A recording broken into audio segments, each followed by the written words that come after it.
Bonjour à tous et à toutes, bonsoir plutôt vu qu'il est 6h, 18h.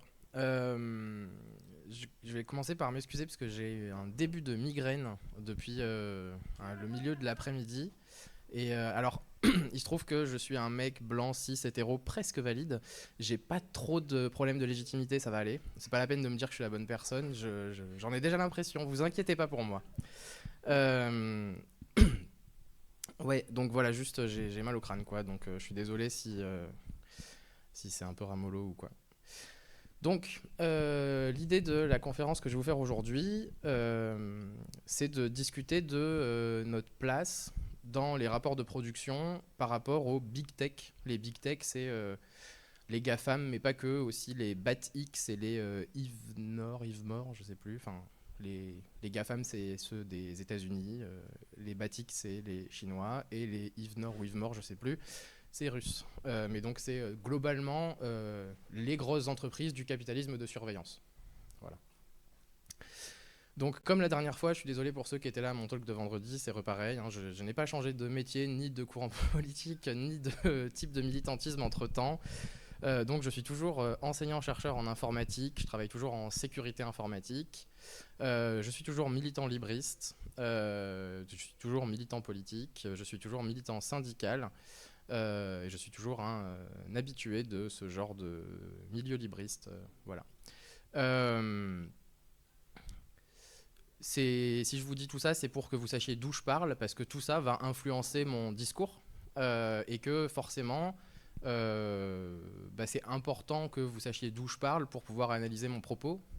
Je prétends pas à la neutralité, j'essaye d'être le plus objectif possible, c'est-à-dire honnête, mais je suis pas neutre, et donc je pense que les gens qui prétendent être neutres le sont pas, on l'est jamais. Donc voilà, je pense que c'est important de savoir d'où je parle pour pouvoir faire preuve d'esprit critique par rapport à ce que je raconte. Alors, donc le titre, je pense que vous l'avez deviné, le titre de la conférence, si c'est gratuit, c'est toi qui produis, c'est toi qui produis. C'est un glissement, je sais pas comment on peut dire, un genre de jeu de mots par rapport à cette phrase très classique de si c'est gratuit, c'est toi le produit. Ok. À votre avis, à quoi elle s'applique cette phrase?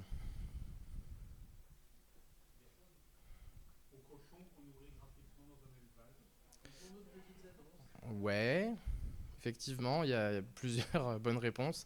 Moi, la première fois que je l'ai entendu, c'était bien avant que ce soit pour des histoires d'internet, de GAFAM, et puis j'avais jamais pensé aux petites annonces, etc. C'était plutôt pour les boîtes de nuit et les sites de rencontres, gratuits pour les filles. Oui, parce que c'est vous le produit. Euh, voilà, donc c'est ça pour le coup, je me suis dit genre ah oui effectivement, c'est une analyse sommaire mais matérialiste qui fonctionne de ces situations-là. Comme ça a été dit, on l'entend aussi beaucoup au sujet des big tech, des GAFAM, etc. Et sauf que je suis pas trop d'accord. Donc c'est de ça que je viens parler. Alors, la phrase si c'est gratuit, c'est toi le produit, c'est ce qu'on appelle une implication en logique. Il y a une prémisse, il y a une conclusion. Donc si c'est gratuit, ça c'est l'hypothèse, alors c'est toi le produit. C'est ça la construction de la phrase. Et donc on va faire un petit détour par la logique. C'est quoi une implication en logique?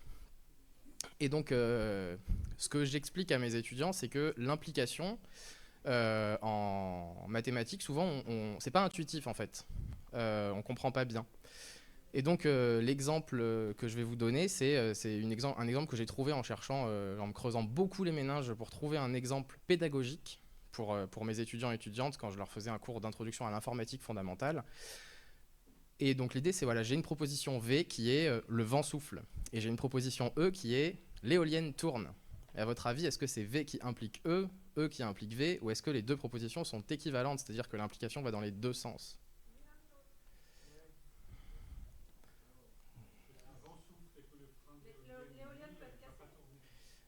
Oui, mais du coup, l'implication, elle est vraie que dans un sens. Mais elle est vraie dans un sens. Voilà. Bah oui, mais justement, vous me dites le problème c'est si l'éolienne est cassée et tout, mais oui, parce qu'en fait, V implique E, c'est pas vrai. c'est E implique V. Quand l'éolienne tourne, forcément, le vent souffle. On ne fait pas tourner une éolienne à vide. Ça n'existe pas. On ne fabrique pas du vent avec une éolienne. Pour la blague, oui, mais sinon, non. Okay.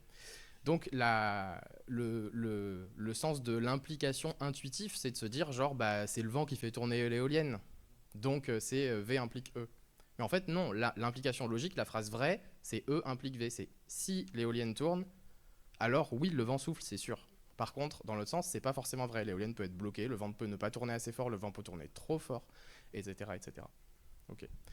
Donc voilà, c'est important de comprendre ce que c'est une implication. Et donc du coup, si on l'applique à gratuit implique produit, du coup, on se retrouve avec gratuit, c'est une condition suffisante, et produit, c'est la condition nécessaire. Soit gratuit est faux, ok, soit gratuit et produit sont vrais tous les deux. C'est ça une implication. Ok. Et donc, ce qu'il faut comprendre de ça, ça serait que la gratuité, c'est en soi un problème, et que la solution, c'est d'introduire partout un rapport marchand. Vous avez compris par rapport à mon alignement politique que c'est pas ce que je vais vous proposer. Je ne suis pas libertarien, je ne viens pas ici défendre le Web 3, qui est exactement cette idée-là.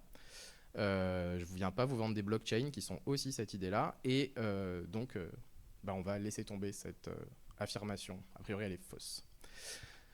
Donc on va reprendre les choses à la base.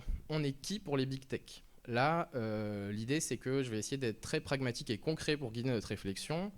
Et donc on va s'équiper de l'outil de la grille de lecture matérialiste qui nous permet de comprendre et d'agir. Et on va réfléchir à c'est quoi notre place dans les rapports de production avec les big tech. Donc c'est quoi qui est produit? C'est quoi la valeur ajoutée? Et c'est quoi notre place dans cette chaîne de production de cette valeur ajoutée? Alors du coup, c'est qui les big tech? Donc, c'est des grosses entreprises du capitalisme de surveillance. Et le business model principal, évidemment, ils ne font pas que ça. Ok, d'accord, je simplifie parce que si on va chercher tous les trucs, ça va être trop compliqué. Mais le business model principal qui donne le nom de ce capitalisme de surveillance, c'est la publicité.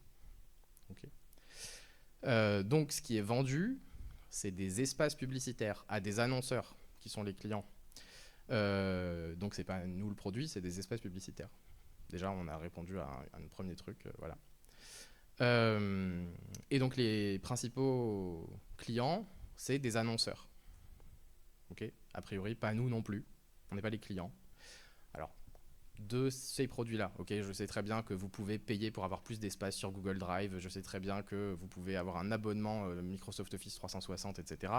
Moi, je parle de la partie capitalisme de surveillance. Okay, donc, la publicité, les annonceurs sont les clients. Okay, j'espère pas vous non plus. D'accord, n'achetez pas de boost Facebook pour faire de la pub à passage en scène. Voilà.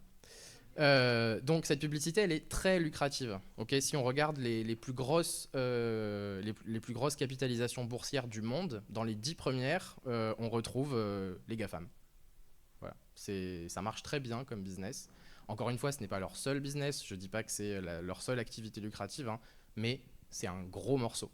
Okay, c'est ce qui a permis à Google, entre autres, d'être aussi riche, disons, c'est le capitalisme de surveillance, c'est la vente de publicité. Okay. Et donc d'où elle vient la forte valeur ajoutée de ces espaces publicitaires? C'est un secret pour personne, hein, c'est du ciblage très efficace, okay, permis par un profilage qui est extrêmement précis, c'est pour ça qu'on parle de capitalisme de surveillance, et des audiences importantes, voire captives dans bien des cas, sur les plateformes sur lesquelles il y a les publicités. Okay. Pour la petite histoire, si on veut compléter le top là jusqu'au 7, en fait il y a une autre entreprise aussi qui est là-dedans, qui fait aussi partie de la sphère numérique, mais qui n'est pas vraiment dans le capitalisme de surveillance, c'est Nvidia. Et la seule entreprise qui n'est pas... qui est donc là, ça c'est Nvidia et position 3. Position 5, c'est Saudi Arabian Oil Company. Voilà. Donc c'est la plus grosse entreprise de pétrole. Voilà. Donc qu'est-ce qui contribue à cette valeur ajoutée? Qu'est-ce qui fait que cette publicité ciblée fonctionne aussi bien? Comment on produit cette valeur ajoutée? Les big tech, ils ont des employés. Okay. Et ces employés fabriquent des outils qui transforment les données brutes qui ont été collectées en profils de consommation extrêmement précis qui permettent de faire de l'affichage publicitaire très ciblé, très efficace. Okay. Donc on a souvent ce truc de dire, il y a plein d'articles qui sont parus quand on a vu ces capitalisations boursières s'envoler, etc., que les données personnelles, c'est le nouvel or noir. C'est le nouveau pétrole. Voilà. Effectivement, c'est passé devant Saudi Arabian Oil. Voilà. Et donc, les données personnelles des utilisateurs-utilisatrices, c'est une forme de matière première dans cette chaîne de production. Okay. Donc, la matière première, c'est pas nous non plus, c'est nos données personnelles. Okay. Et donc, le rôle de certains des employés de ces entreprises, c'est de prendre ces données personnelles et de fabriquer des outils, des machines, et de les faire tourner pour que ça produise des profils extrêmement affinés, extrêmement précis de consommation qui permettent de choisir à qui on affiche quelle publicité.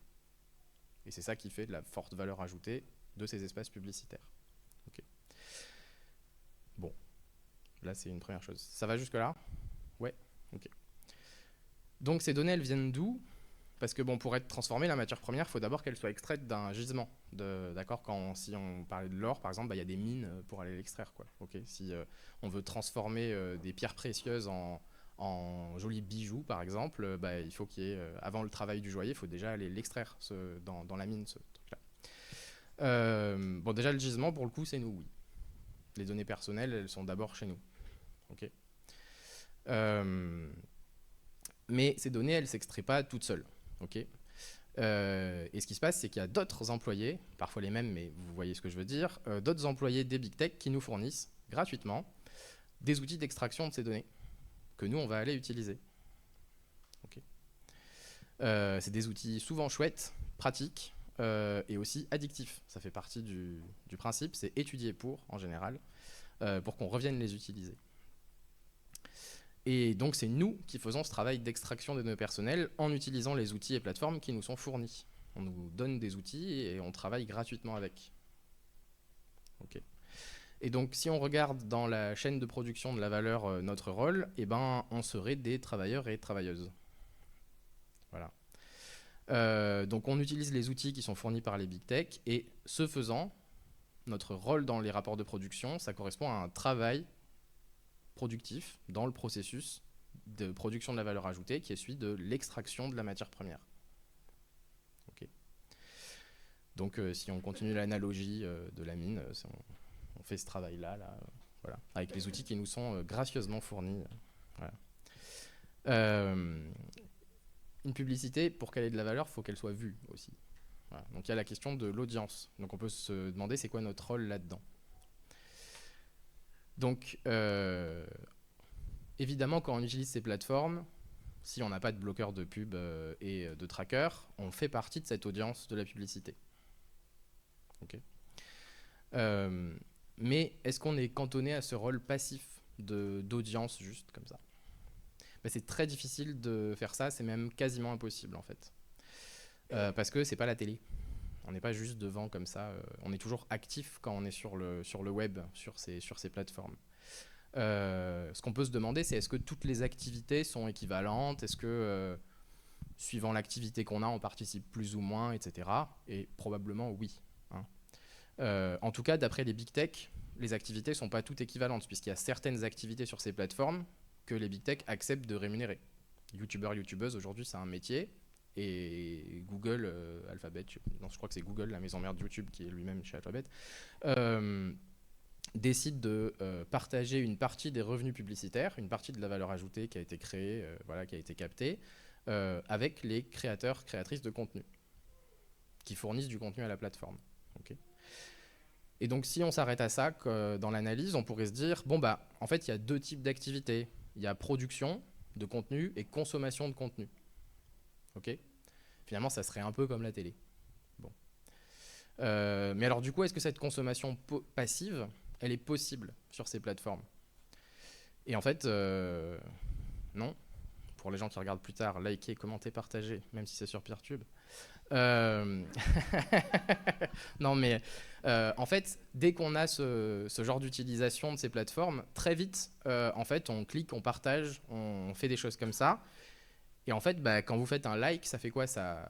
La plateforme, elle est designée pour être addictive, rappelez-vous. Donc, la moindre chose que vous faites et qui peut être utilisée pour envoyer une notification à quelqu'un pour que cette personne revienne, qui peut être envoyé pour que la personne reste, etc., c'est utilisé. Donc quand vous faites un clic pour liker, pour partager, etc., vous propagez le contenu, vous faites en sorte que les personnes suivantes et vos contacts, par exemple quand vous likez leurs photos, ils reçoivent une notification par mail si c'est pas, s'ils ne sont pas déjà sur l'appli ou s'ils n'ont pas la notification sur leur téléphone, pour les inciter à revenir sur la plateforme. Okay. Et donc cette création de contenu, ça va très très vite sans qu'on s'en rende compte, en fait. Okay. Et finalement, c'est même pire que ça. C'est que c'est très difficile, même si on ne crée pas de compte. Okay, on ne clique pas sur liker, on ne partage rien, on ne rajoute pas de commentaires, etc. La question c'est, du coup, juste je passe sur le site web, je fais vraiment de la consommation passive. Okay, mais du point de vue des big tech, est-ce qu'il y a vraiment une différence entre du contenu identifié en tant que tel et juste les données que vous laissez passer derrière vous quand vous utilisez? Okay. Ça fait quelle différence pour l'affinage des profils? Les algos d'affinage des profils, c'est des algos que j'imagine, des algorithmes que des gens diraient c'est de l'IA ou je ne sais pas comment vous voulez appeler ça, mais ils prennent en compte plein de données, y compris les métadonnées. Et en fait, le choix de contenu que vous consultez, l'horaire, le lieu d'accès, si vous y allez plutôt depuis un ordinateur ou plutôt depuis un smartphone, si vous passez plus ou moins de temps dessus, à quel moment vous faites pause sur une vidéo, à quel moment vous faites pause dans votre scroll sur les photos ou sur les tweets ou je sais pas quoi, la sensibilité que vous avez à telle ou telle recommandation qui vous est faite, est-ce que vous allez passer votre souris dessus ou est-ce que vous allez vous arrêter sur la recommandation ou pas, tout ça c'est enregistré et tout ça, ça sert aussi à affiner les profils pour que les gens qui ont des comportements similaires se voient proposer les mêmes genres de trucs qui fonctionnent bien déjà, etc. Okay. Et donc ces données-là, elles alimentent autant les algorithmes de recommandation et de profilage publicitaire que les contenus produits et partagés activement. Okay. Évidemment, c'est quand même beaucoup plus clair de savoir que je partage un lien vers une conférence de passage en scène ou vers les dernières universités d'été du MEDEF. On est d'accord. Okay. C'est beaucoup plus précis. Mais savoir que quand j'ai une colonne de vidéos de recommandation, je scrolle dedans et que je m'arrête à un endroit plutôt qu'à un autre, et ben, c'est aussi des informations qui sont enregistrées et qui sont utilisées pour faire derrière des analyses statistiques, etc. et affiner des profils. Même si j'ai un bloqueur de pub, etc. et de tracker et tout ça. Je sais pas, forcément, il y a sûrement des bloqueurs de trackers qui peuvent aussi bloquer un certain nombre de ces trucs-là. Mais il y a un moment donné où il y a des requêtes qui sont faites au serveur quand même, et on peut savoir jusqu'où j'ai scrollé parce que est-ce qu'il y a la requête de complétion de la page qui s'est faite ou pas, par exemple. Et ça, c'est si je veux pas casser le service, c'est pas bloquable. Voilà. Ou alors je décide de casser le service et d'accéder que voilà. C'est possible aussi. En tout cas, il n'y a pas d'utilisation possible sans participer à la production de cette valeur ajoutée. C'est impossible. Okay. C'est forcément, rien que le moment où vous y accédez plutôt qu'un autre, l'endroit depuis lequel vous y accédez, etc., toutes ces métadonnées, elles sont utilisées dans l'affinage des profils publicitaires, des profils de consommation. Donc finalement, cette utilisation, c'est pas que ça, mais c'est aussi analysable comme du travail gratuit. Okay. Ça correspond à ça. D'où le titre de la conférence, c'est toi qui produis plutôt que c'est toi le produit. Parce qu'on n'est pas le produit, personne ne nous a vendu. Okay. Et on peut en faire une analyse assez similaire. Et moi, c'est comme ça que j'ai eu cette réflexion et cette révélation. C'est en lisant L'ennemi principal de Christine Delphi. Qui pose problème par ailleurs. Hein. Je ne suis pas en train de vous dire que tout ce qu'a fait Delphi est très bien. Voilà. Mais le féminisme matérialiste, c'est quand même un truc super intéressant parce que les analyses matérialistes, en général, ça permet de comprendre et ça permet d'agir. Et donc, l'analyse du travail domestique qui est faite par ce courant du féminisme, on peut faire des analyses similaires du travail gratuit qu'on fournit pour les big tech. Et donc ça veut dire que comprendre, c'est l'utilisation correspond, entre autres, à un travail productif. Et donc agir, agir dans le travail, on sait, hein, c'est la grève. Okay. Là, en l'occurrence, il se trouve que la grève, ça correspond aussi à un genre de boycott du service. Et que ça permettrait de mettre en place un rapport de force. Si d'un coup on arrivait à s'auto-organiser tous, toutes, c'est irréalisable à mon avis, ce que je suis en train de vous dire, mais si on arrivait à le faire et qu'on disait on va plus sur aucun service de Google pendant une semaine. Il n'y a aucune pub Google qui ne peut être affichée pendant une semaine. Il n'y a pas de vidéos YouTube qui sont vues, etc. On aurait un pouvoir de négociation avec Google pour de vrai, quoi. C'est indéniable. Voilà. Maintenant, ça, c'est pas réalisable. On n'est pas assez... on n'a pas genre une grosse structure d'auto-organisation qui existe, et on n'est pas capable de faire ça. Okay. Mais on peut quand même réfléchir à qu'est-ce que ça implique sur la façon dont on lutte, comment on met en place les choses, quelles alternatives on propose, etc.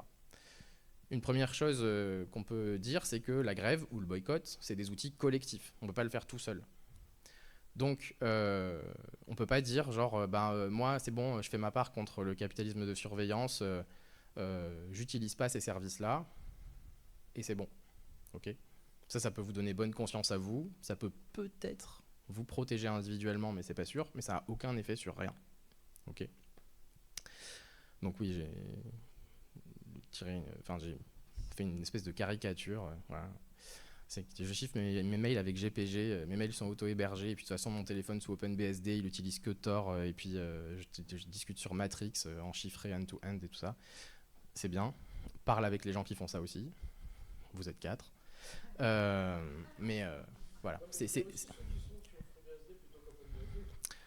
Ouais, bon. C'est pas, ouais. On peut aussi ne plus avoir de téléphone, etc. Bien sûr. Je dis pas que c'est pas bien. Hein. Je dis juste que c'est pas comme ça qu'on va lutter et c'est pas comme ça qu'on va être efficace. C'est tout. Et sur ce point-là, sur l'aspect un peu individualiste du truc, une remarque que je veux faire aussi, c'est que cette volonté qu'il y a souvent dans le milieu libriste d'aller vers plus de décentralisation, toujours, il faut vraiment se rendre compte que la décentralisation totale, j'entends par là chacun dans son coin, etc., genre tout le monde auto-héberge ses mails à la maison et tout, il y a vraiment ce discours qui existe. Hein. Déjà, c'est un mythe, parce que c'est hyper élitiste et il y a plein de gens qui ne sont pas capables de faire ça et qui n'ont pas envie de faire ça. Mais en plus, c'est très, très individualiste. Okay. Demander à tout le monde d'être capable de sécuriser tout ça, etc., c'est pas du tout pensable. Donc, je dis pas que la centralisation, c'est bien. La centralisation, c'est l'autoritarisme. J'aime pas ça. Okay. La décentralisation totale, c'est une forme d'individualisme que j'aime pas non plus. Mais entre... il y a la mise en commun, il y a la fédération, il y a le mutualisme, il y a la collectivisation. Et ça peut correspondre à une forme de fédéralisme, d'autogestion, de collectivisme, etc. Et ça, c'est chouette. Ok. Oui. Ça veut dire quoi pour toi, individualiste ? Ouais, donc la question c'était qu'est-ce que ça veut dire pour toi individualiste ? Individualiste, ça veut dire ça peut vouloir dire plein de choses, mais en l'occurrence, quand tu penses pas les choses de manière collective, quand tu dis par exemple, si chacun fait sa petite part dans son coin, on va y arriver, en fait tu oublies les structures. Pour moi, l'individualisme, ça s'oppose à, je sais pas si on peut dire structuralisme, parce que ça doit sûrement vouloir dire quelque chose qui n'est pas ce que je suis en train de vouloir dire, mais je pense que ça peut vous aider à voir ce que je veux dire. C'est en fait quand tu réfléchis à comment résoudre les problèmes en t'attaquant aux structures qui sont plus puissantes que les individus ils naviguent dans les structures, plutôt qu'aux individus, et ben là tu es plus dans l'individualisme. Quand tu dis par exemple je vais mettre en place... on en discutait tout à l'heure suite à la conférence de Bookinet sur vous êtes la bonne personne. C'est très important de faire passer ce message de légitimation, d'empouvoirment, etc. Mais en fait, si tu dis juste ça, tu n'as pas fait assez à mon avis parce que si tu dis aux gens genre allez, prenez la parole, osez poser des questions, etc. Et même quand tu as 50% de femmes, 50% d'hommes dans une assemblée, tu vas te retrouver avec 80% de questions d'hommes. Alors que si tu changes la structure, c'est-à-dire que tu arrêtes de faire des trucs qui sont à l'échelle de l'individu et que tu dis par exemple, en fait, on ne va prendre des questions qu'une femme, un homme, une femme, un homme en alternance et que s'il n'y a plus de femmes qui veulent poser des questions, on arrête. Et là, du coup, tu vas changer les choses petit à petit et tu vas laisser la parole se libérer, etc. etc. Okay. Donc c'est ça en fait le truc de dire l'individualisme, c'est quand tu penses à l'échelle de l'individu et ne pas être individuel, ne pas être individualiste, c'est quand tu penses les choses au niveau de la structure, pour moi. Ouais, il y a une question derrière.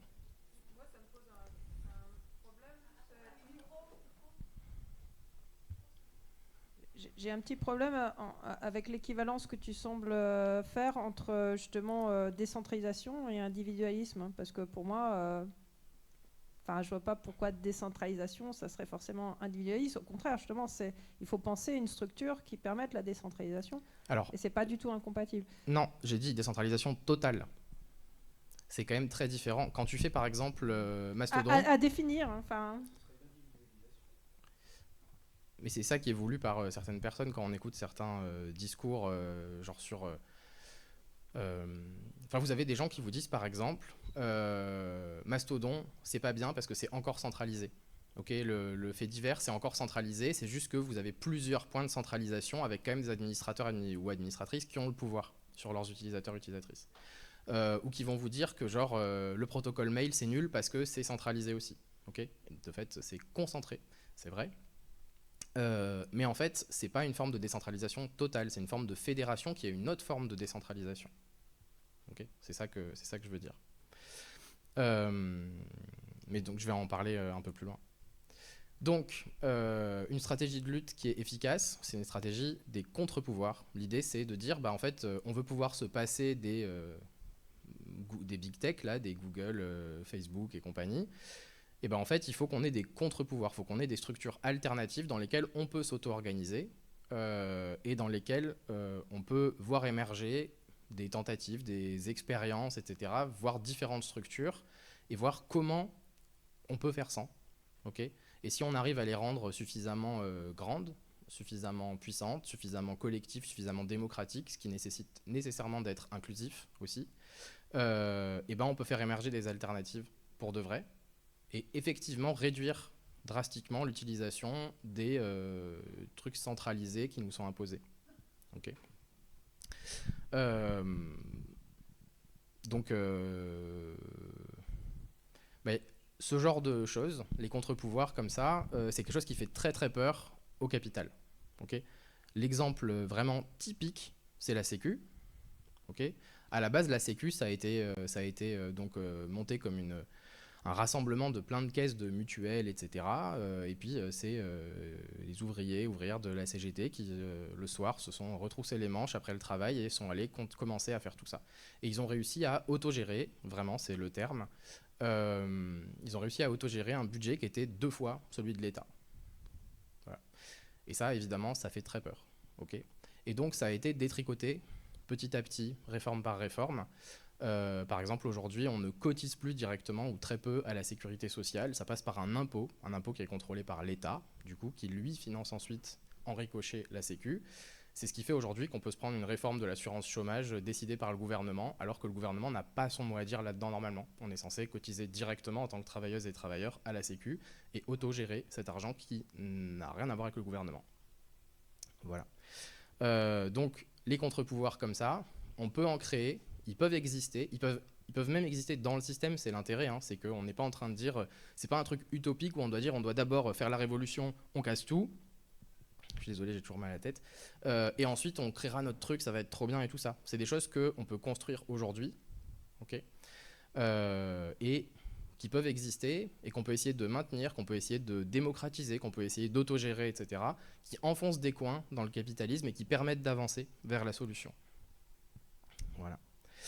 Un truc très important pour que ces alternatives puissent être qualifiées de contre-pouvoir, selon moi, c'est que les moyens doivent être alignés avec la fin. Okay, on ne peut pas dire non mais t'inquiète pas, on va renverser l'État et on va mettre en place une dictature du prolétariat. Ça va être trop bien, ça va nous permettre de virer la bourgeoisie et de mettre en place un ordre où tout le monde est égal, etc.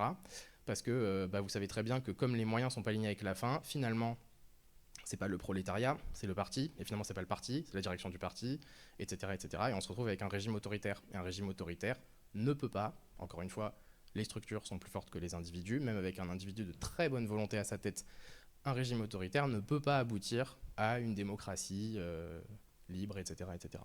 Okay. Moi, j'y crois pas en tout cas. Donc, les moyens doivent être alignés sur la fin.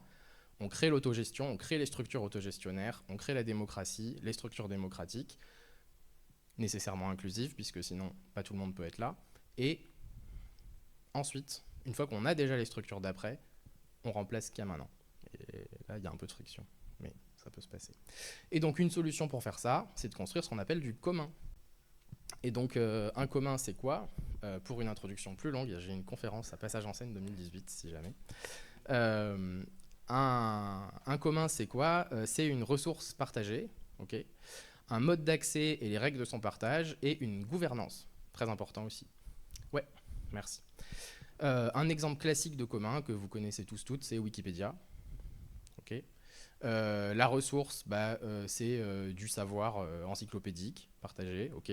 Le mode d'accès, c'est en ligne par copie depuis le serveur. On peut aller récupérer une page localement et la lire. Les règles de partage, c'est la licence, Creative Commons by SA maintenant. Avant c'était la FDL, mais c'est plus le cas. Et la gouvernance, là la gouvernance elle est assez complexe sur Wikipédia puisque en fait il y a la Wikimedia Foundation, il y a aussi les Wikipédia par langue, et puis il n'y a pas que Wikipédia d'ailleurs, il y en a d'autres. Et puis ensuite vous avez même de la gouvernance assez décentralisée par page, par discussion, etc. Donc voilà, c'est un exemple de commun immatériel. Wikipédia. Des communs, il y en a plein d'autres. Hein. Bon, on ne va pas rentrer dans les détails maintenant, mais voilà. Et en fait, ce cadre de pensée des communs, il est assez générique et on peut analyser le fait divers, les plateformes qu'on est en train de construire, peuvent s'analyser comme une forme de commun. Okay. On a des plateformes de discussion, on a des moyens de discussion, de partage, d'échange, de production, même parfois quand c'est des outils qui nous permettent de créer, de travailler, tout ça. Et on peut jouer avec et expérimenter différentes formes de gouvernance, différentes formes de règles d'accès, de partage, etc. etc. Okay. Donc ça, les communs, c'est un cadre théorique, c'est un cadre de pensée qui nous permet de construire des alternatives. Okay. Et il y a plein d'assauts, il y a plein de gens qui sont là à Passage en scène, qui participent à tout ça. Le logiciel libre, ça fait partie de... Il y a plein de logiciels libres qu'on peut analyser comme des communs. C'est des ressources, des moyens de production, etc. qui sont là, qu'on peut utiliser, où il y a une gouvernance qui va être très différente d'un projet à l'autre. Mais justement, on peut expérimenter tout ça, on peut voir ce qui fonctionne moins bien. Et c'est important qu'on puisse, de façon du coup décentralisée, expérimenter tout ça, mais de manière collective. Okay. Et donc typiquement, une des assos qui est présente là et qui a tout compris, qui fait ça très bien, c'est Coin Framasoft. Donc le travail de Framasoft, c'est vraiment dans cette optique-là. Moi, c'est comme ça que je le comprends, c'est de permettre, de donner les structures qui permettent de créer ces embryons de contre-pouvoir. Okay. Framasoft est évidemment pas toute seule, hein. J'ai fait une petite liste en bas, l'April, la Quadrature, la Dérivation, tout le collectif des chatons, FFDN, Exodus Privacy, etc. Dans le numérique, autour du libre, c'est un grand mouvement, le libre, il y a plein de gens, il y a plein de structures impliquées, et on a un vrai embryon de contre-pouvoir qui existe sur le terrain numérique. Okay. Ces structures, elles ne se parlent pas toutes, mais elles se parlent beaucoup, dans des événements comme ici au Capitole du Libre, aux Journées du Logiciel Libre, etc. En France, on a tout ça, c'est super intéressant. Et il y a vraiment du travail à faire pour mettre tout ça, faire fonctionner tout ça ensemble, etc. Et par exemple, ce que fait Framasoft, de créer de la structure pour permettre l'émergence de ces choses-là, c'est super important. Peertube, Mobilisons, Framaspace, toute la campagne Collectivisons, Convivialisons, les mots sont bien choisis, ok. C'est super important. Okay. Donc ce genre de choses, c'est des choses qui nous permettent d'agir pour créer des alternatives qui nous permettent d'arrêter l'utilisation et donc l'enrichissement des big tech. Okay. Donc maintenant, on va revenir sur la gratuité. Souvent, quand on parle de ça, il y a toujours quelqu'un qui dit « Oh, mais rien n'est gratuit ». Oui, d'accord, c'est bien. Effectivement, on va dire gratuit, okay, pour tout ce qui est déjà financé par ailleurs, ce qui est pris en charge collectivement, ce qui est subventionné, etc. Okay.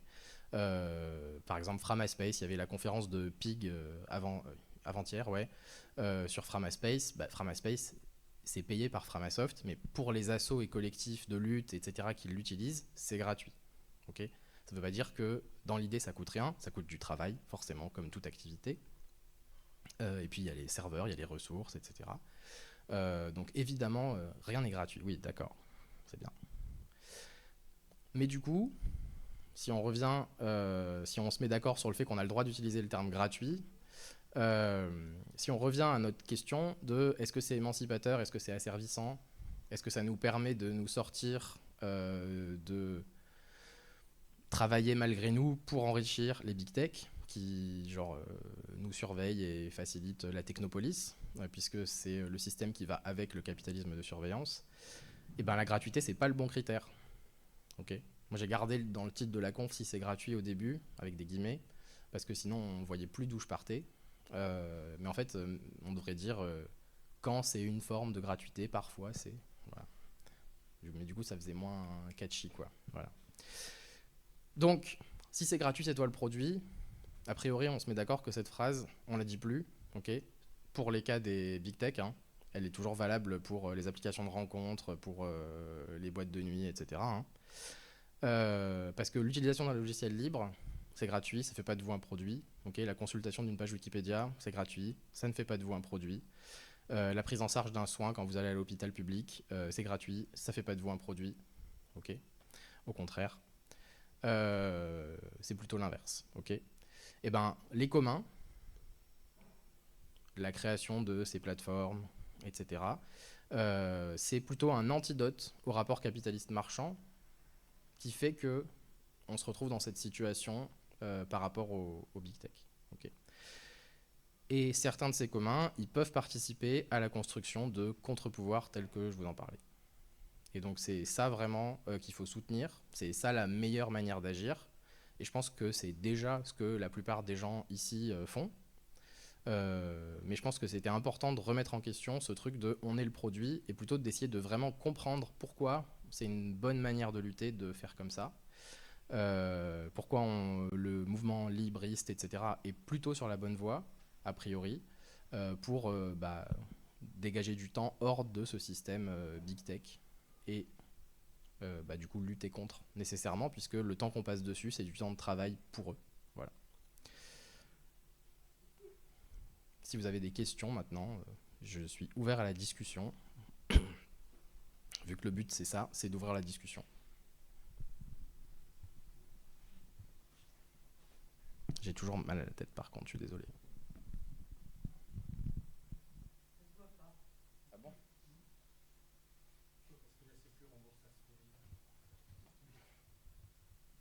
J'arrive pas à lire, désolé. C'est une question écrite. Je me dis si je vois pas.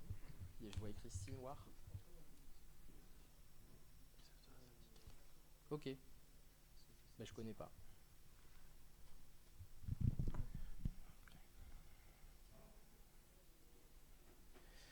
Ok, alors il y a des gens qui ont pensé à tout ça avant moi. Voilà. Et il y a un Synware qui est donc Free Software Syndicates, qui est en rouge et noir avec un livre à 13,12 €. Et ça a l'air très intéressant. Voilà. Je partagerai ça. Merci.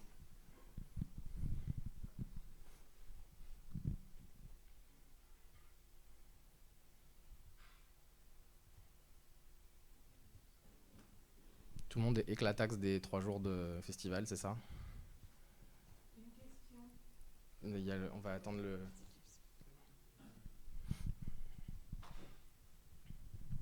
De maternelle, d'accord ? Question au niveau.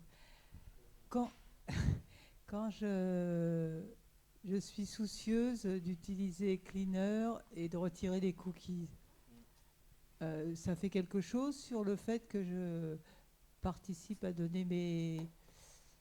Est-ce que je limite mes données comme ça ? Oula.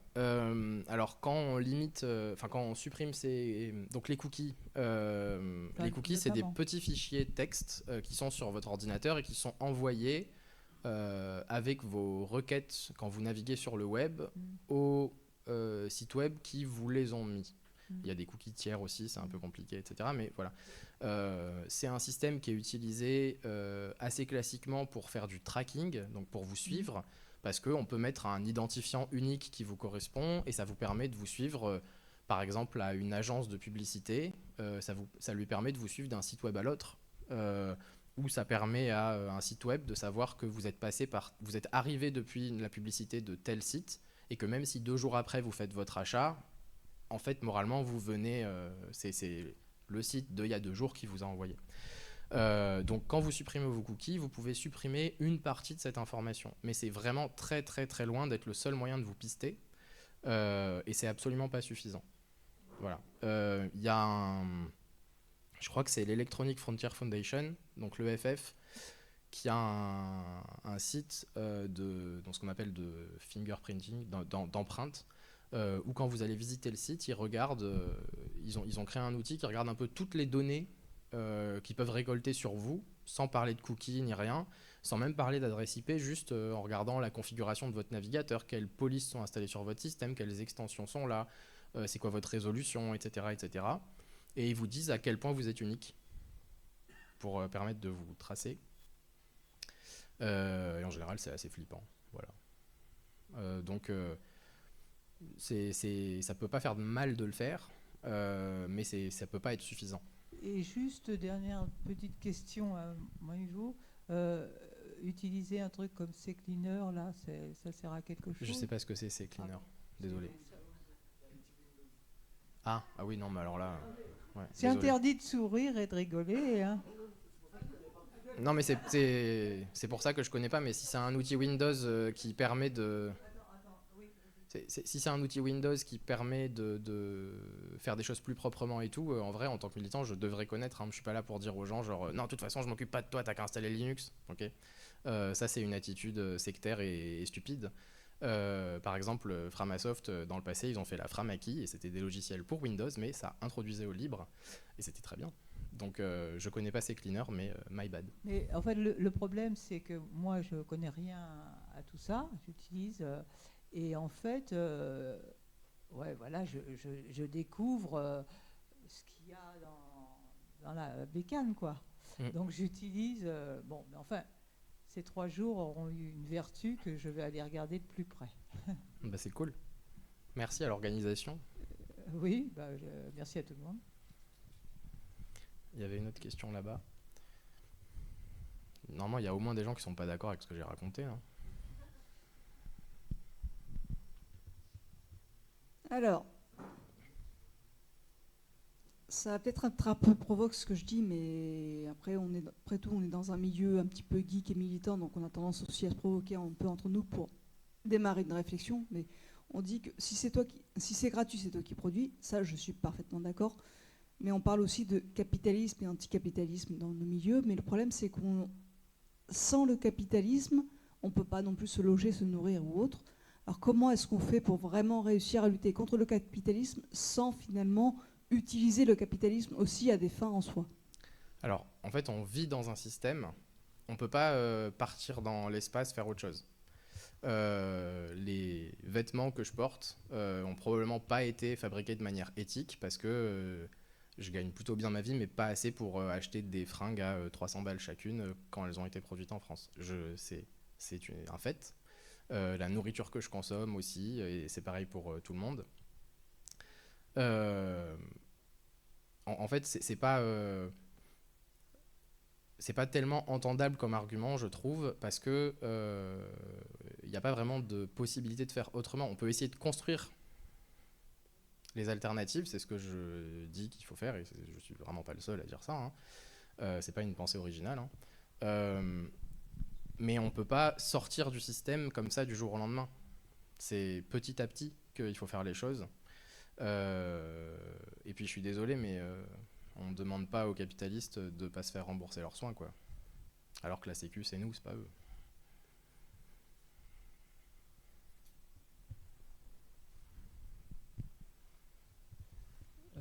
Je me fais une réflexion. Est-ce qu'il n'y a pas aussi parce que si j'ai bien compris, la production de la valeur, la publicité, c'est pas quand elle s'affiche, mais aussi quand les gens vont cliquer dessus c'est là où les riches publicitaires vont gagner la thune, quoi. Donc est-ce que, à ton avis, est-ce que les bloqueurs de publicité n'ont pas aussi l'intérêt de se dire, ok, elle est toujours produite, mais à la fin, si personne ne l'a vue, peut-être que les riches publicitaires vont se dire, personne clique dessus parce que personne ne l'a vu, quoi.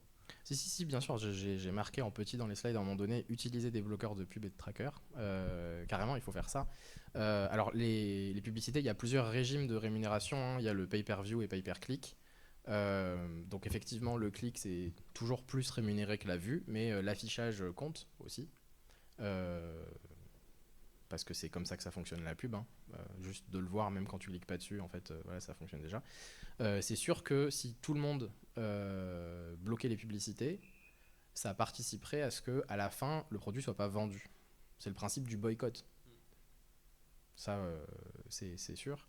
La question, c'est est-ce que c'est réaliste d'imaginer que tout le monde a un bloqueur de publicité? Est-ce que c'est réaliste de penser que les bloqueurs de publicité vont toujours gagner la bataille si vraiment ils deviennent un problème?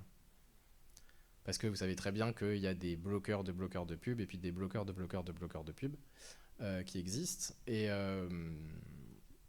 en fait, je sais pas à quel point c'est possible de gagner cette bataille, parce que je rappelle que typiquement, il y a beaucoup de critiques à faire sur Mozilla, mais c'est très important qu'on maintienne le commun qui est Firefox, parce que sinon c'est Google qui a la maîtrise de l'outil qu'on utilise pour aller naviguer sur le web. Et si Chrome décide que les bloqueurs de pub c'est plus possible, eh ben il va falloir, ça va être compliqué. Alors encore une fois, je sais qu'il va y avoir des gens, des réactions et tout qui vont dire non mais on sera possible, on pourra forquer le truc et tout ça. Oui d'accord. Et ça c'est une solution individualiste qui va permettre de toucher 10 personnes. C'est pas une solution pour tout le monde. Voilà. Donc en fait les gens utilisent Chrome pardon justement. Et du coup, ce qu'il faut faire, c'est de la publicité pour Firefox. Alors de la publicité, vous avez compris ce que je veux dire, hein, la propagande. Voilà. Ouais, voilà, de la réclame pour Firefox, parce que typiquement, il ne faut pas qu'il y ait qu'un seul acteur qui contrôle ce qu'on peut faire sur le web et si on peut avoir un bloqueur de pub ou pas.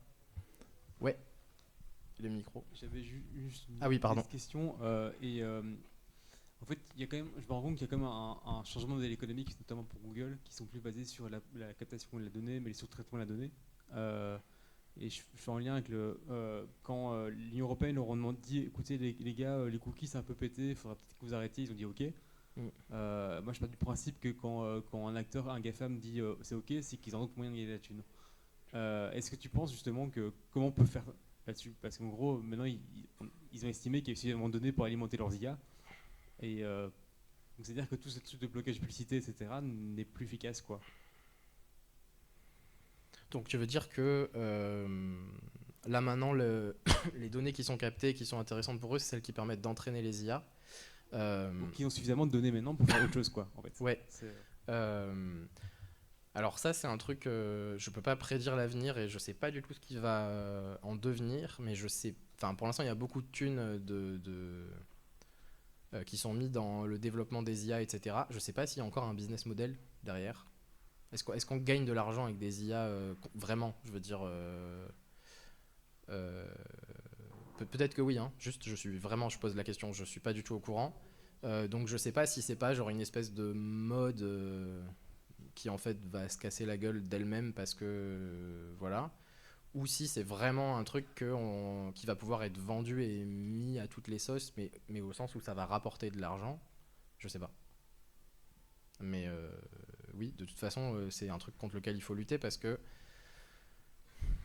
ça pose plein de problèmes dans les moyens de le créer, le travail du clic, l'exploitation de travailleurs dans les pays du Sud.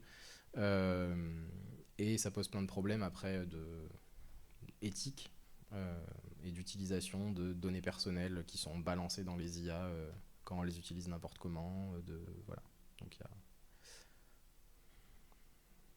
c'est un autre champ de bataille.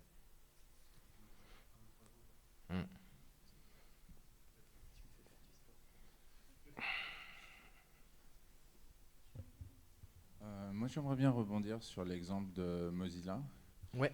Et aussi sur un autre exemple un peu similaire. Donc le problème, je pense, dans le libre, je pense qu'on pourrait essayer de faire mieux aussi sur les modèles de financement et tout ça. Parce que si on voulait vraiment bloquer la pub et que ça marche pour tout le monde et que ce ne soit pas individualiste, peut-être si on pouvait trouver un moyen de financer nous-mêmes Mozilla pour qu'ils puissent en fait avoir la marge de manœuvre pour mettre ce blocage. Ce serait pas mal. Et dans un autre exemple similaire, ce serait par exemple, je ne sais pas, les logiciels libres pour les gens qui sont malvoyants, non-voyants, etc. Les logiciels en question coûtent très cher quand c'est pas libre. Et donc j'imagine que de payer des gens à faire du code libre, ce serait moins cher au final pour tout le monde. Et donc je me demande si tu as des idées pour qu'on arrive à s'auto-organiser, mais de façon beaucoup plus large, pour régler des questions comme ça, en fait. Alors, j'ai une idée qui là m'est venue en t'écoutant, mais c'est probablement pas une idée originale. Faire une espèce de sécurité sociale du logiciel. Voilà. Je ne sais pas si vous avez lu ce petit bouquin qui s'appelle Régime général. C'est un jeu de mots, parce que c'est un truc sur la sécurité sociale alimentaire. Et ben, en fait, oui, ce modèle-là de cotisation, du coup, donc d'extraction d'une partie de la valeur produite par le travail pour la socialiser, pour la mettre en commun, pour la différer, voilà, pourrait être utilisé aussi pour... quand on a créé la Sécu, c'était en identifiant plusieurs choses, la vieillesse, la maladie, la petite enfance, la famille, quoi, les accidents, des choses comme ça. Mais on pourrait imaginer le faire aussi pour l'alimentation, pour l'accessibilité, le logiciel, l'énergie, ouais. Oui.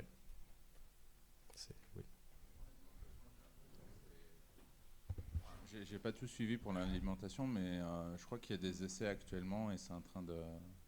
Enfin, peut-être mis en place, je sais pas. Il faudrait regarder. Mis en place, je sais pas, mais oui, il y a des gens qui réfléchissent sérieusement et il y a des essais, mais le problème, c'est que c'est très difficile de faire des essais de ce genre de trucs parce que c'est pas des systèmes qui fonctionnent à petite échelle. Le principe de la Sécu, c'est que c'est massif et c'est comme ça qu'on y arrive. Il y avait Stéphane qui voulait poser une question. Pour le logiciel, c'est déjà partiellement fait. Par exemple, en Allemagne, le fonds souverain allemand, qui est financé par l'argent public, donc par les impôts, finance pas mal de projets de logiciels libres. Il y a des conditions, il y a un examen par un expert, mais si vous payez une bière à l'expert, il pourra recommander tel ou tel projet. Donc il y a déjà ce truc-là, et je trouve que c'est bien, que ça devrait être fait dans d'autres pays. Maintenant, je voudrais revenir à la question des communs, parce que le premier slide sur les communs citait les critères à peu près qui sont ceux d'Elinor Ostrom ou d'autres chercheurs qui travaillent là-dessus, avec notamment le fait qu'un commun, ce n'est pas un terrain vague, il y a une gouvernance commune. Et après, les exemples donnés ne collaient pas toujours. Par exemple, le fait divers, de ce point de vue-là, n'est pas vraiment un commun. Il n'y a pas de gouvernance commune, c'est plutôt un système westphalien, comme disaient les politologues, c'est-à-dire où chacun fait ce qu'il veut dans ses frontières. Et après, oralement, tu as cité Mozilla, où là aussi la gouvernance n'est pas commune et d'ailleurs très contestée. Donc, tout à fait. C'est important de ne pas utiliser le mot commun pour tout ce qui est à tout le monde, parce que sinon, ça ouvre la voie à l'objection réactionnaire classique de la tragédie des communs, avec le terrain vague qui est à tout le monde et à personne. Alors justement, la raison pour laquelle cet argument de la tragédie des communs est pourri, c'est que justement, un commun, c'est pas un terrain vague. Il y a cette gouvernance commune. Ce qui est le cas de Wikipédia, par exemple, mais pas du fait divers. Oui, tout à fait. Merci beaucoup pour ces précisions, ce rappel et cette correction. Je suis complètement d'accord avec ce que tu dis. Quand je disais le fait divers, c'est une structure qui permet l'expérimentation et la création de communs dedans. Mais ce qu'on ne peut pas faire, par exemple, on ne peut pas dire avec Twitter ou Facebook, on va faire notre truc à côté qui est compatible, où les gens peuvent venir petit à petit, etc. C'est tout l'aspect interopérabilité, etc., qui permet de faire ça. Mais le fait divers en lui-même n'est pas un commun, bien sûr, oui, tout à fait. Et oui, Mozilla, que j'ai cité après dans la discussion, on sait qu'il y a eu des problèmes de gouvernance, justement. Et oui, je suis complètement d'accord avec ce que tu dis. Ouais.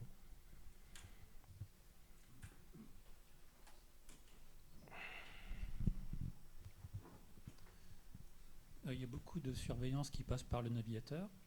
Donc si on crée des applications, alors je pense à NewPipe pour YouTube, si on utilise des applications qui ne passent plus par les API de YouTube par exemple, donc on contourne ce souci. Par contre, YouTube va sûrement s'en rendre compte, peut-être bloquer NewPipe. Donc en fait, ça ne peut marcher que si YouTube accepte un petit nombre de personnes qui regardent sans publicité. Ou alors, l'autre solution plus radicale, c'est de passer par autre chose que YouTube, Voilà. ce qui aujourd'hui n'est pas possible.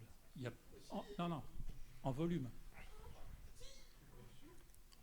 Qui aujourd'hui est compliqué, réalistement. Enfin, ça Techniquement, dépend c'est ce que tu possible. veux regarder, mais... Voilà.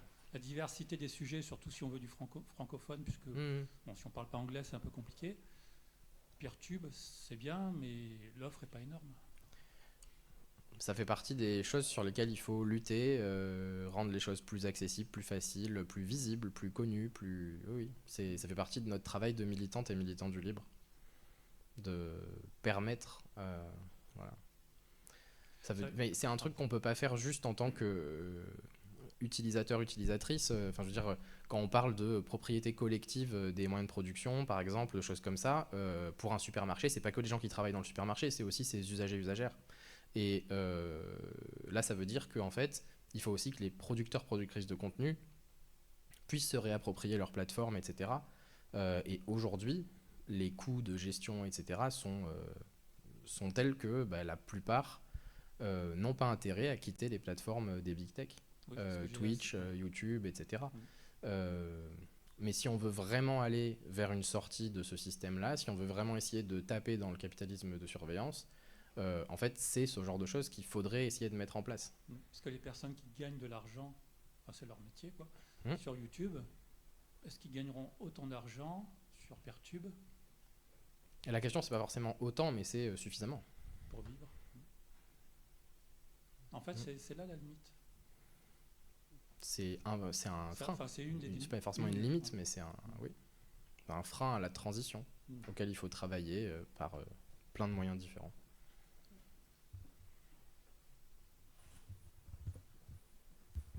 Oui, sur la question spécifique de la monétisation, il faut noter aussi que contrairement à ce que répètent les ministres de la Culture successifs qui disent s'il n'y a pas le système de droit d'auteur, il n'y aura pas de création, l'écrasante majorité des créateurs ne sont pas payés. C'est déplorable par ailleurs, mais enfin prétendre que si c'est comme ça, ils créeront plus, c'est clairement faux. L'écrasante majorité des gens qui mettent des vidéos sur YouTube, soit gagnent des clopinettes, soit même ne gagnent rien du tout. Ouais. Donc c'est pas ça le problème principal. Enfin, je suis désolé pour Thibaut Inchep et Squeezie qui effectivement perdront de l'argent s'ils passent sur Peertube, mais c'est une infime minorité des créateurs. Oui, tout à fait. C'est une infime minorité et par ailleurs ça a plein de problèmes puisque le principe de ces plateformes du coup c'est qu'on travaille gratuitement et qu'on soit une audience captive, etc. Et donc du coup il y a un effet je sais pas comment on dit, mais genre en gros ce qui marche va être plus recommandé, etc. Et donc au contraire on a une concentration, c'est-à-dire que non seulement il paye peu de gens, il les paye très bien mais il paye peu de gens, mais en plus il y a un effet automatique de concentration de qui sont ces gens, etc. plutôt que de la découverte plus large, etc. Donc si on imagine des alternatives, si on imagine avoir un vrai service public qui permet de mettre en place une fédération d'instances de Peertube pour faire ça et qu'on imagine avoir une espèce de comme une genre d'intermittence par exemple pour les créateurs créatrices de contenu audiovisuel ou voire un genre de salaire à vie ou je sais pas ce qu'on peut imaginer, on aura probablement au contraire une effervescence de création bien plus large, bien plus différente voilà que ce qui concerne parce que enfin je pense que si on analyse YouTube, on voit quand même très clairement les effets de ce qu'on va appeler, j'aime pas trop, mais l'algorithme de YouTube. Ce qu'il vous propose, ça influe clairement sur le contenu qui est créé. Enfin, si vous regardez par période, vous faites des sauts de 2 ans dans YouTube, vous voyez clairement le type de contenu qui marche bien, le type de miniature qui marche bien. Au bout d'un moment il y a tout le monde qui se met à écrire ses titres en majuscules, puis finalement qui rajoute tel truc, puis d'un coup on voit des flèches rouges sur les miniatures, etc. Et même le type de contenu, de faire des tops, de faire des vidéos qui font que 3 minutes, puis plus de 10 minutes, puis nanana, tout ça c'est des trucs où genre en fait c'est de la création qui est hyper contrainte par la structure, par la plateforme et parce qu'elle va faire marcher, parce qu'elle va mettre en avant, et en sortant de ça en fait peut-être qu'on permettrait à plus de gens d'en vivre si on fait les choses bien alternativement. Parce que, comme disait Stéphane, il y a peu de gens qui gagnent leur vie de ça actuellement. Il y en a qui le gagnent très bien, et en fait, c'est pas grave s'ils gagnent plus d'argent, parce qu'ils en ont suffisamment pour un bon moment. mais la plupart des gens ne font pas ça pour ces raisons-là, quoi. C'est dommage qu'ils en vivent pas. Un élément que tu n'as pas cité, donc c'est peut-être un élément de critique ou bien d'ouverture pour une réflexion plus poussée, c'est l'actionnaire qui assez souvent subventionne très largement les activités des plateformes des big tech. La caricature, c'est Uber qui n'a jamais dégagé 1 euro, même Amazon n'a jamais gagné 1 euro en vendant des livres et même le service de livraison en général. Il gagne plutôt de l'argent sur les services numériques à côté. Et donc ça m'amène en fait au moment où le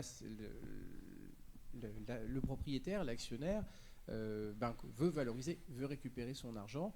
Et c'est ce que, apparemment, je crois que c'est Cory Doctorow qui a appelé ça la enshittification, traduite en français par Plume, par merdification, qui a fait l'objet d'une excellente chronique sur la radio Cause Commune par l'émission de l'April. Donc le moment où en fin de compte ça n'est plus gratuit, ça y est, il va falloir payer, et pour un service qui en plus se dégrade parce que on va économiser, on n'est plus là pour faire des cadeaux, et donc à ce moment-là on produit peut-être encore, mais on se fait surtout saigner. Oui, donc le capitalisme c'est pas bien et ça marche pas comme il faut, effectivement.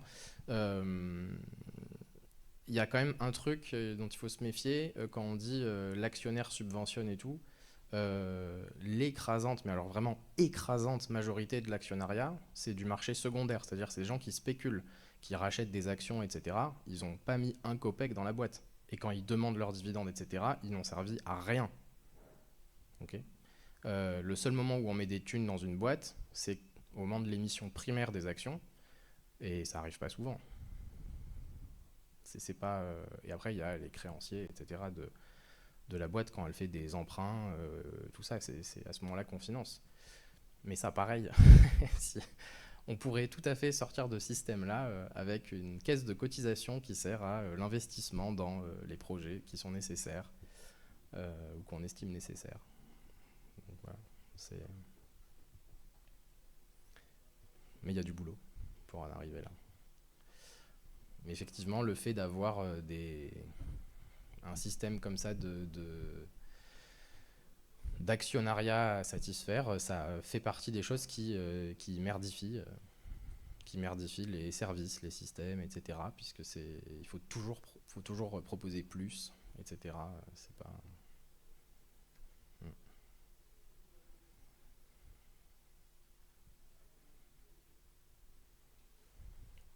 C'est fini ? Merci.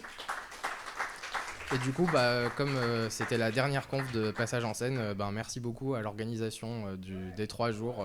C'était très très cool. Voilà, on les applaudisse.